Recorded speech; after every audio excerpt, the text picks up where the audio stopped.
খাঁটি মুসলমান এর অন্তর্ভুক্ত।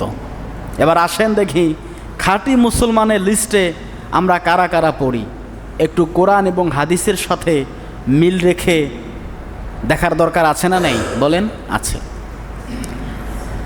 আমরা অনেকেই জবান দিয়ে এমন কথা মানুষকে বলে ফেলি যে কথাটা বলার আমাদের উচিত নয়। যে অপবাদ, যে তহমত আমরা এই ভাইকে দিচ্ছিলাম, যে ভাইকে দিলাম সে ভাই এটার প্রাপ্ত নয়। এরকম হয় না? অনেক সময় একটা মানুষকে চোর বলে আমরা আখ্যায়িত করলাম, কিন্তু আসলেই সে চোর নয়। হঠাৎ করে মুখ ফসকে একটা কথা তাকে বলে ফেললাম, আসলে সেই কথা বলার যোগ্যতা আমার নেই এবং সে তহমত তাকে দেওয়া ঠিক হয়নি। তাহলে কি হবে? আমার জবান দ্বারা অপর মুসলমানকে আমি কষ্ট দিয়ে ফেললাম। তাহলে আমি খাঁটি মুসলমান হতে পারবো? বলেন, খাঁটি মুসলমান না হলে তো আমাদের সমস্যা। একজন আল্লাহ রসুলের সাহাবী একজন ব্যক্তিকে হঠাৎ করে সে কাফির বলে ফতোয়া দিয়েছে যে তুমি কাফির। আল্লাহ রসুলের কানে খবর চলে আসলো।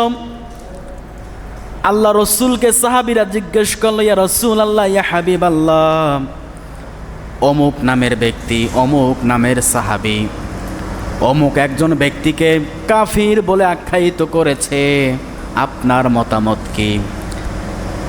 আল্লাহ রসুল বলছে, খোঁজ নিয়ে দেখো সে সত্যি কাফির কিনা।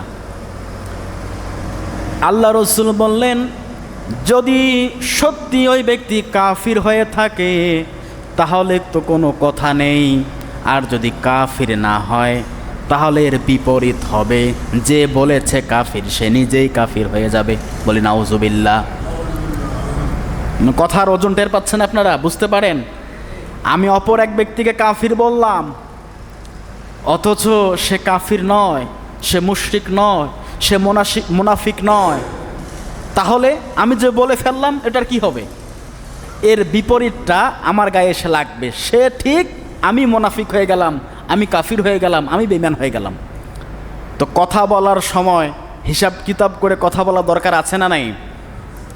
একটু সেন্সিটিভলি কথা বলতে হবে, হিসাব কিতাব করেই আমাদেরকে কথা বলতে হবে। আবার এমন কাজ করি আমাদের হাত দিয়ে, যে হাত দিয়ে এমনগুলো কাজ আমাদের দ্বারা হয়ে যায় যেটা আসলে কাম্য নয়, উচিত নয়। হয় না এরকম? ওয়াইয়াদিহি, ইয়াদুন মানে হাত, জবান থেকে এবং হাত দিয়ে যারা মুসলমানকে কষ্ট দিবে না, এরা খাঁটি মুসলমানদের অন্তর্ভুক্ত।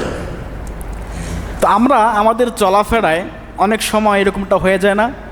অমুক ব্যক্তিকে তহমত দিয়ে বসে। তহমত কি বোঝেন আপনারা? তহমত হচ্ছে যে একজন ব্যক্তি চুরি করেনি কিন্তু তাকে চোর বলা হলো, এটা কি হবে বলেন? তহমত। একজন ব্যক্তি জেনা করেনি, তাকে জেনার তহমত দেওয়া হলো, এটা তহমত। তাকে অপবাদ দেওয়া হলো, মিথ্যা অপবাদ যার ওপর চাপিয়ে দেওয়া হয়, এই অপবাদকে বলা হয় তহমত। এই তহমত আমাদেরকে কাউকে দেওয়া যাবে? দেব না। সঠিকটা জেনে আমাদের বলতে হবে।